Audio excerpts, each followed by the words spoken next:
आज का ये संदेश उन सभी के लिए है जो अपने जीवन में सुधार, शांति और प्रभु की ओर बढ़ने की सच्ची चाह रखते हैं।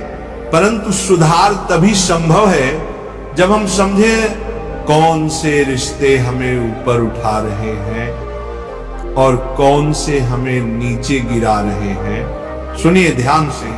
कभी कभी इंसान अपनी पूरी जिंदगी इस भ्रम में गुजार देता है कि रिश्ता है तो निभाना ही पड़ेगा। पर प्यारे भक्तों, हर रिश्ता निभाने लायक नहीं होता। कुछ रिश्ते ऐसे होते हैं जो हमें प्रभु की ओर नहीं बल्कि संसार की उलझनों, झूठ, दिखावे और अधर्म की ओर खींचते हैं। जो रिश्ता तुम्हारे भीतर भक्ति की भावना जगाए वही तुम्हारा सच्चा रिश्ता है। बाकी सब रिश्ते तो मन, माया और मोह के धागे हैं जो हर जन्म तुम्हें फिर से बंधन में डाल देते हैं। प्रेमी आत्माओं, महापुरुष कहते हैं, जो हमें भगवान से दूर करे वो संबंध नहीं, वो कुसंग है।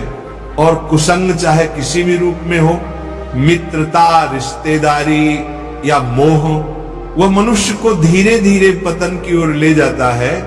सोचिए, अगर कोई तुम्हें भजन से रोकता है, अगर कोई तुम्हारे भीतर के विश्वास को तोड़ता है, अगर कोई तुम्हारे प्रभु मार्ग पर चलने की निंदा करता है, तो वो तुम्हारा हितैषी नहीं, वो तुम्हारे पतन का कारण है।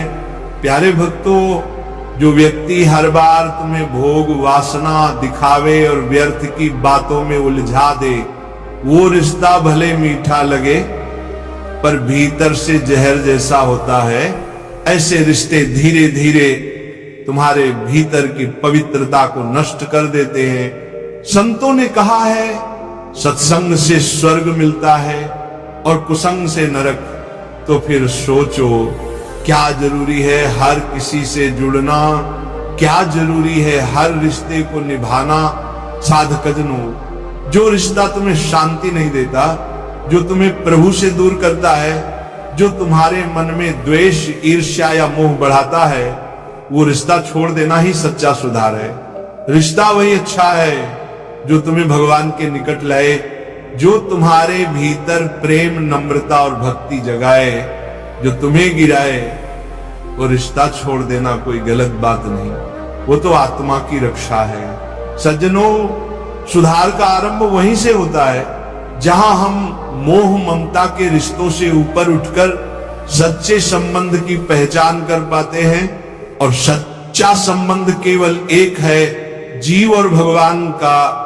बाकी सब संबंध तो नश्वर हैं, मोह के बंधन हैं जो हर जन्म में टूट जाते हैं। इसलिए प्यारे भक्तों, अगर सच में सुधरना है, अगर सच में प्रभु की ओर बढ़ना है, तो पहले ही देखो कि कौन से रिश्ते तुम्हें ऊपर उठा रहे हैं और कौन से नीचे गिरा रहे हैं। जो तुम्हें प्रभु की याद से दूर करे, वो चाहे कोई भी हो, सम्मान से, प्रेम से, मौन रहकर उससे दूरी बना लो।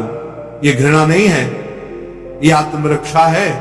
भजन प्रेमियों, जब आप ऐसे रिश्तों से दूर हो जाते हैं, तभी भीतर का सन्नाटा तुम्हें प्रभु की आवाज सुनने देता है, तभी मन शांत होता है, तभी सुधार होता है, तभी तुम अपने असली रूप भक्त बन पाते हो। इसलिए मैं कहता हूं, ऐसे रिश्तों से दूर रहो, तभी तुम सुधर पाओगे। क्योंकि सुधार बाहर से नहीं आता, वो भीतर से फूटता है जब मन कुसंग से मुक्त होता है। हर दिन ये प्रार्थना करते रहो, हे प्रभु, हमें ऐसे संग से बचाइए जो हमें आपसे दूर करे, और ऐसे संग में रखिए जो हमें आपके चरणों में झुका दे।